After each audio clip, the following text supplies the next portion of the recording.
Egypt is world-renowned for its art and artifacts. People come from all over to view the country's rich history. But a military museum in the Citadel of Cairo features some unexpected art. Some pieces come from North Korea. As a young artist, Muhammad collaborated with some of the North Korean artists in the late 90s. الكوريين هم اللي عاملين لنا بانوراما حرب اكتوبر والمتحف الحربي. لما بدأ البروتوكول بين كوريا ومصر كانت ليهم مهمة معينة هنا ان هم يجسدوا تاريخ مصر من العصر الفرعوني للعصر الحديث العصر المعاصر.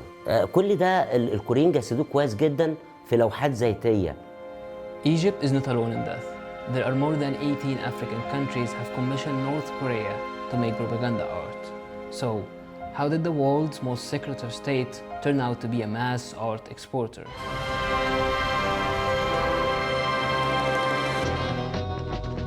North Korea started exporting statues and paintings in the 70s. Back then, statues were an important tool for Pyongyang when it was investing heavily in its overseas networks.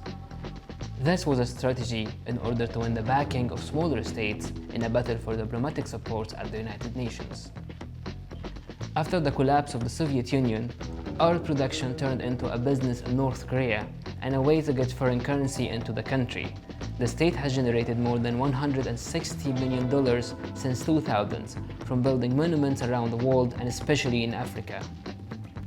The Renaissance monument in Senegal, Africa's tallest statue, was built by the North Koreans. And all these artworks came from one place, Mansudae Art Studio. At one point, the studio based in the capital of North Korea became one of the biggest art factories in the world. It employed thousands of workers and artists who built statues, monuments, museums in not just North Korea, but in many countries around the world.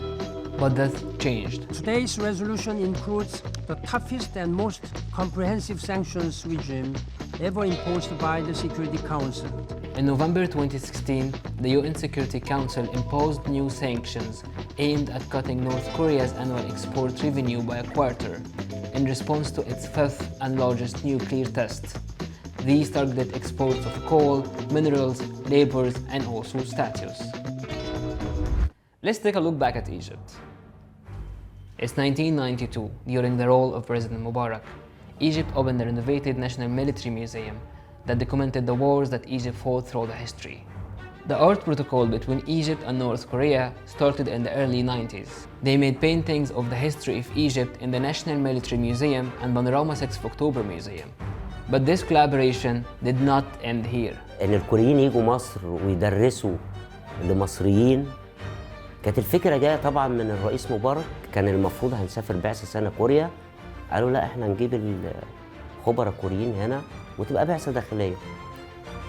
درست من 95 ل 98 تعليم الأول رصاص ثم ألوان مائية ثم رسم الزيت.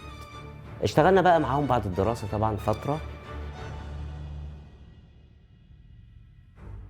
Although North Korea seems almost mysterious to outsiders by being difficult to enter and hard to access information on, its signature is found in more places than you might expect.